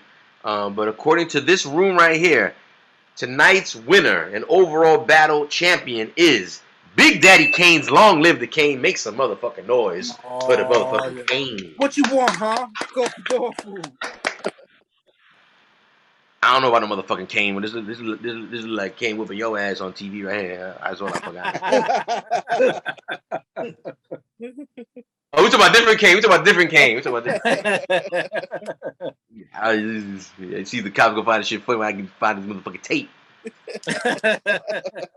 See how funny this shit is then, motherfucking Kane. I can't believe you motherfuckers voted for this guy. Can't believe you guys voted for this motherfucker. I can't believe it. All right. Listen. We asked the questions. I asked the question. You guys answered, and it looks like we had an official winner tonight. Hobo, what they saying in the room on the way out here? What are the feelings? Are people feeling the champion? They're all in agreement. They are all in agreement. So it was a Big Daddy Kane room to begin with. Is what it feels like. Conspiracy, and I'm the one that be fucking under the table, fucking, I don't know what you guys be accusing me of cheating and shit, when I'm really just putting little pennies under the fucking table legs because the table be wobbling. You fixing the voting machine for District 3. Trying to fix the votes. I'm putting pennies under the legs so that the table don't be wobbling, and y'all accusing me of cheating. We'll be sending a committee to your address to verify all votes. We'll do no such thing. We're gonna do an audit. We'll do an audit. We'll do no such thing. But his machines are in Brazil. That's you know what? You're right. You're right. Do not concern yourself with the inner workings of Eats, Beats, and Rhymes LLC, DJ Hobo. You are on a need to know basis. You are at a level orange of a whole spectrum of flavors that come way before you in the spectrum of need to know information. So don't worry. You get the alerts to let us know when we go on live. That's about as much as you need to know.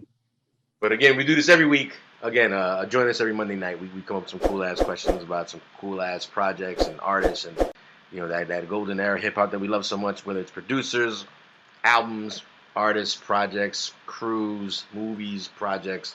We talk about it here and we dissect it. Anybody else have anything they want to add to tonight's topic or just want to discuss in general? This was a good one. I like this one. Keep on. Of course, I'm fresh. I beg your pardon. Never. Can we real quickly? Does anybody know how many times Pete Rock has sampled Big Daddy Kane's voice? 1,000,000 times. Just for scratching purposes alone. Yo, P-Rock, EPMD, and like He's a Juice Crew bandit. Yeah, He's a Juice Crew bandit, and I think he does it because he was always standing next to Marley, and he knew he can get away with the credit. Like you gonna okay this, right? Like you gonna right? You gonna like I'm gonna tell my coworker no. You know what I'm saying? Like they were basically coworkers at this point. Like I guess like fuck you. Has anything come of that lawsuit with him and Nas? Is that nothing I've heard of yet? Still pending. Still pending. If you guys don't mind me asking, I know Triple C has to go pick up his DoorDash, but has anybody got a chance to listen to the Kendrick Lamar project? Yeah, it's good. It's not your traditional hip hop album by any means. But he's never delivered us that though. He's never given us a tradition. Yeah, but he always had like some club joints on there, like some like party record type joints. Conscious but still party records. This one is like straight like a lot to say. It's a piece of art. I think it's really dope. Fuck you, bitch.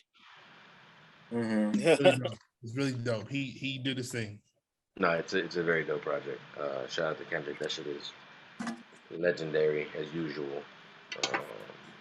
Man, I would have loved to have been associated with something like that. Right.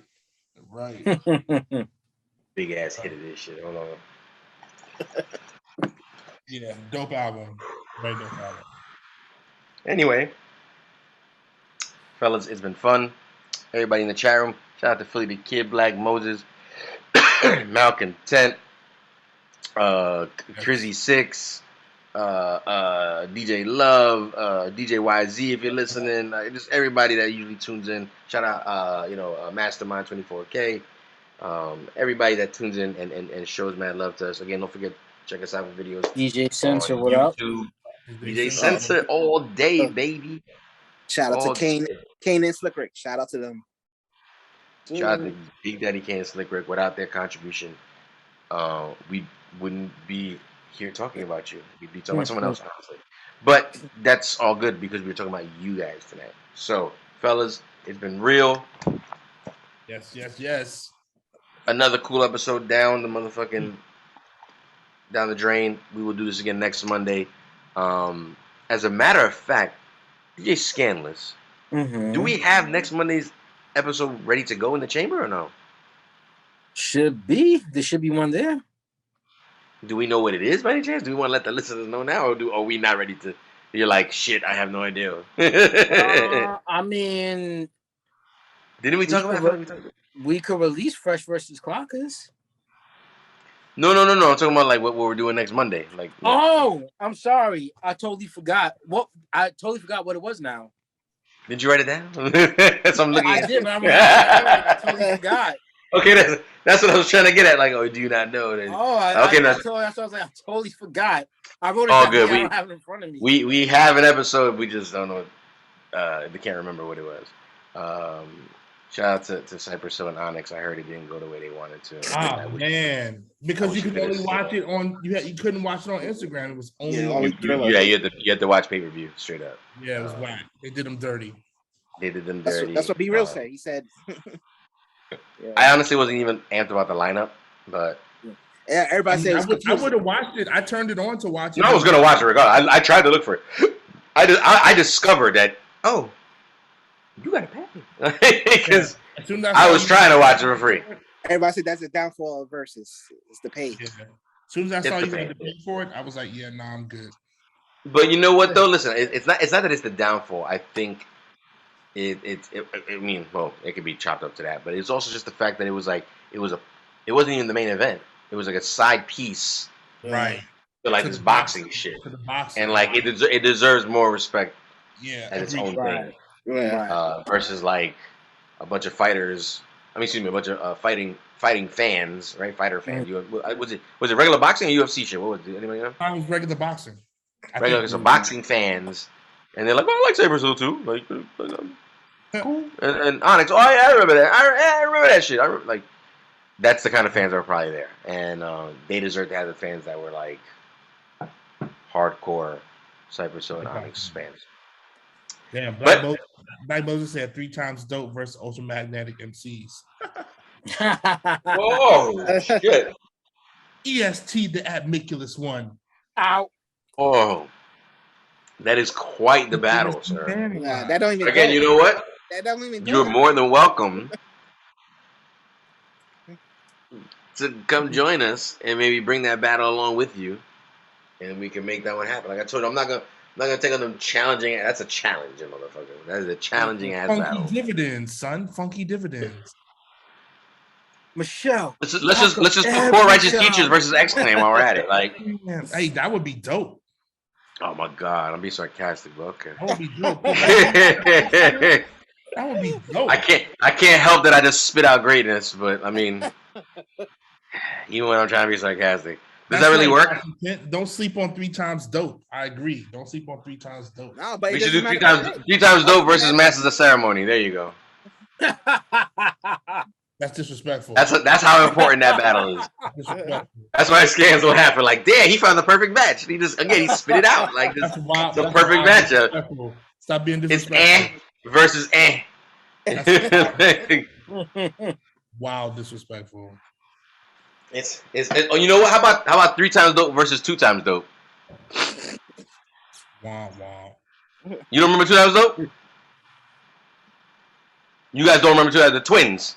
I remember it's 2 times dope. It's Twin Hype. It was Twin Hype. Twin Hype. No, I don't remember. Triple C, my bad. Twin Hype. What did I say? 2 times dope? What the fuck? No, Twin Hype. And they were dope too. Yeah. Here we come. Their DJ was walking down the street. Hey, Shamik, what are you, kid? What are you doing? Their DJ was dope as shit. Yeah, King Shamik. King Shamik was dope. Where were they from? They were from New York, right? Where were they from? Jersey. The twins. Damn. Hip hop's come a long way, motherfucker. Malcontent's trying to get that Prince Paul one in. He said Prince Paul versus Marley Marl. I feel like, did we talk about that or no? I'm sure we've talked about that. Because that sounds so familiar, but I think that needs to happen. I wouldn't be mad at that shit at all. Prince Paul versus Marley Marl. Can we write that down, Scandus, in case? Sure. Prince Paul versus Marley Marl. Yeah, even if it's in dust, just write it in dust. Then you ain't touching that equipment, you fucking poser. Yeah, I got it. He turns that, ladies and gentlemen, he turns that shit on every Monday night, 8 p.m. live, Eastern Standard Time, and that shit turns off at 9:30 every Monday night, Eastern Standard Time. Nah, I'm just messing. DJ Scanners gets it in, Playboy. That's Baba Midi. Yep, if you're looking for beats, look for him. Ooh, hold on. Someone said Prince Paul. Malcolm. I'll say your name. I ain't gonna just take. I'll give you a little shine. It's a good one. I kind of like Prince Paul versus Q-Tip. No? Ooh, ha, black content, ha. I mean, black content, malcontent. He said, no. Marley, so I think I like Marley versus Prince Paul. I gotta do some more research. I mean, I like that a little bit better, but I probably have to do a little bit more research because there's some other records that I know. Who don't you like? You like Marley, or you like Prince? And like, which one are you not feeling like they don't like? Obviously, you don't feel like they matching up. To me, Q-Tip versus Prince Paul doesn't really match up. Is the only matchup? It doesn't match up to me. Oh, okay, no, that's out. Like we said Marley and Prince Paul. Yeah. Does that make sense or no? That makes a little bit more sense, but I would still want to do a little bit more research though. Okay. Q-Tip actually produced all the classic ATC. Yeah, no shit, Malcolm. We kind of know they're a little self-contained. Shaheed Muhammad though. What's say again? Speaking about Tribe, it was on Shape 45 today. It was against Tribe against Wu-Tang, and all the callers called for Wu-Tang. Yeah, that doesn't make any sense. Yeah, it doesn't make any sense. I mean, it depends what kind of vibe you're into. If you're like Pharrell, I got a feeling you're probably going. I'm assuming you're going Tribe. I could be wrong. It doesn't make any sense even from a non biased musical perspective. It just doesn't make any Because I sense. think the topic was group. That's why it was like a group thing. So everybody voted for Wu-Tang as the. Because that just makes sense. How would you not? But yeah, it was more of them. Shit, it's double the amount. You Exactly. know what I'm saying? Just even if you still count Jerobi, it's still double the amount. It's like, and throwing Consequence in there too with Jerobi DK at the same time. I guess which would be the last album. But like, nah, man, I don't know. But someone brought up again. I give you a props now. Under this Juice Crew versus Wu-Tang, Black Moses, you reaching mad hard right now. Like I don't even know how to do that. That's no way. That's like broccoli. That's like broccoli versus cereal. You know what I'm saying? Like I don't even understand that. That's kind of a reach a little bit. It's a reach. DITC versus the Beat Nuts. I'm not mad at that, but Yeah. We did. I got something else in mind. I mean, we've done both of them technically, but like you never know. Prince Paul produced all the classic De La albums. That he fucking did. Oh, well, not all the classic De La albums because he only did the first two. The first, yeah. Right, because Stakes is High is number 3, right? No, Balloon Mindstate's number 3. Oh, so he did the first 3. Yeah, they did the first 2. And then, I he did the first 3 then, right? Balloon Mindstate. I think he finally stepped off around Stakes is High. Balloon Mindstate, I could have sworn was De La Soul who had the most of it. Oh, maybe. You know more than I do. Could very well be. I could be wrong. I thought their first venture into doing like everything by themselves was Stakes is High. Yeah, that's what I thought. But no, and then they brought in Dilla too. I feel like Balloon Mindstate. It could be that. The first 3 are coming in Malcontent. He produced Balloon 2. Okay. If you say that, okay. So you're wrong. He's right. Let's just be clear. 1-0. No, I'm just playing. I got something in mind for a couple of things, but again, I think when did the J Dilla era begin? The actual era? I think 90. Well, again, we got to remember technically. First placement for Dilla, as we all know, we discovered right via all these podcasts is Skills. Smash Skip Mad Skills. Right. What is it? What was the name of that album? The Knapsack something. From where? From where? Yeah, from where with a question mark. Yeah. From where? 2 placements, but he bought 3 tracks. Again, the 3rd track was Run. Never used it. And that Beats, Rhymes, and Life album. Yeah, no, but then he also before that, I think he did Lab Cabin California before that, no? Before Beats, Rhymes, and Life? I think. Yeah. I think he was still fine-tuning that shit. Yes, that is correct. It is? Okay. Yeah, he was because that's when he started to really buzz hard, like, oh shit, like yo, who is this dude again? Like, and then like the and all that shit started happening and all that kind of shit. Like the Dilla era, like you could easily say what, like mid-90s technically. To me, you could start to say mid-90s, and then I would say personally by the time you hit 98, 99. By late 90s, he's not really known like that yet, really, because by 99 he's not known. No. Like he wasn't a household name like that yet. That's the thing. Like he was known, but I always say it wasn't, to be honest, it wasn't until after he died where everybody's like, I'm a Dilla fan, right? Because but that's that God status shit, you know. That's right. That John Lennon disease. Came out. Slum Village album is 2000. Right, fellas. Slum Village album. This is not a Thursday session. It's not a Thursday session. It's time to go. Triple C always want to ruin a good hip hop moment.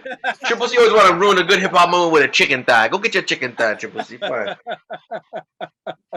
I know there's Hennessy involved when you act like this. I can see it in your eyes. Your eyes are watery. Anyway, Triple C brings up a good point, even though everybody was enjoying themselves, including the people in the chat room. But we gonna wrap things up here at 10 o'clock on the dot because the boss said it's time to close it up. But we do this every month. No overtime. No overtime here. No overtime. Triple C say he is not paying any overtime. Listen, we do this every Monday night, 8 p.m. Eastern Standard Time. Please join us again next Monday night for the episode of Who Do You Got here on Eats, Beats, and Rhymes. To my guys in the room, I see you guys again soon. And everybody at home and everybody in the chat that joins us every week, yo, shout out to y'all because you guys can do anything the fuck you want. Would you rather talk hip-hop with us? I respect that. Hey, good night, everybody. Take care.